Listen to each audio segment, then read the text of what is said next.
Šis būs jau 4. turpinājums, kad stāstam par to, kā rit to jauno cilvēku dzīve, kas nesen izdarījuši principiālu profesijas izvēli savā dzīvē. Nolēmuši būt par karavīriem. Ja viss ir kārtībā, un šo cilvēku veselība, fiziskā kondīcija, psiholoģiskā noturība to pieļauj, šie cilvēki nonāk 4 mēnešus ilgāk karavīru pamatapmācības kursā.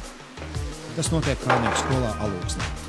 Pirmos 2 mēnešus viņi ir kā civilisti, kas ieģērbti Latvijas armijas formā.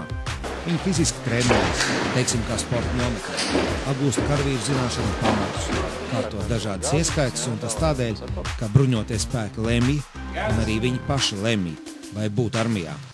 Kursa vidū pēc 2 mēnešiem, šo piektdienu, tika dots zvērests, bet par to pastāstīsim kādā no nākamajiem raidījumiem. Šodien turpināsim ar apmācības programmu. Ieroču mācību. Tā notiek izmantojot zviedru ražojumu triecienu šauteni AK-4. Es, kā instruktors, padošu komandu jums izlādēt. Kreisā kā aiziet nedaudz uz priekšu. Jā, tas tāpēc, lai būtu tā stabilitāte. Skatāmies ar pirkstu un ar acīm. Drošinātāju. Nākamā darbība. Ar kreiso roku.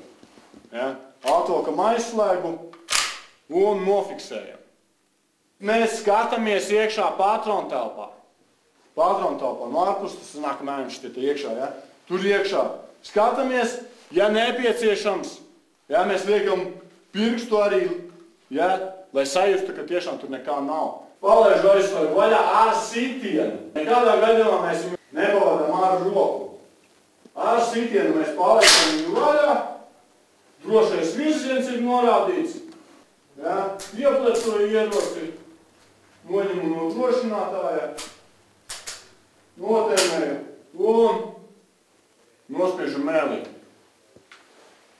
Un pēc tam, kad tas ir izdarīts, atkal ar skatienu un ar pirkstu nodrošinu ieroci. Ritot apmācības kursam nodarbības pārceļas no telpām uz āru. Piemēram, šaut var iemācīties tikai šaujot. Tas pārfrāzējot vienu ķīniešu klasiķi, kurš teica, ka peldēt var iemācīties tikai peldot. Un tā karavīri ir poligonā un šauj ar reālām kaujas patronām. Bet starplaikos mēs ar viņiem pārunājām, kā rit dienests. Es biju domājis, ka būs mazliet lielāka disciplīna, stingrāka noteikuma. No, bet ja to tagad dzirdēs jūsu instruktori, tad viņi var ņemt vēl stingrāk par to visu. Es uzskatu, ka tā arī būtu jābūt. Jūsuprāt, kas ir tā interesantākā lieta, ko jūs esat apgūst priekš sevi?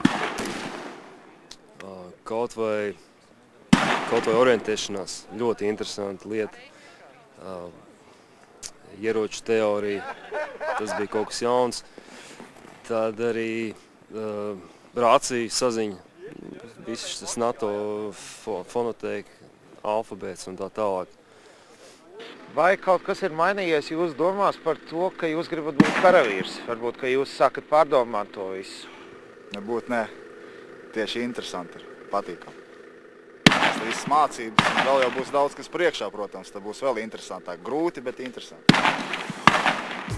Bruņotajos spēkos pieņemts lēmums, ka karavīriem, kur atvaļinājušies 2005. gadā un vēlāk, ja viņi ir nolēmuši atgriezties bruņotajos spēkos, nav jāaiziet karavīru pamatapmācības kurs NBS Kainieku skolā. Paralēli šim pirmajam pamatapmācības kursam ir sācies nākamais. Kādu cilvēku apgūst to, stāstīsim nākamo raidījumu sižetos.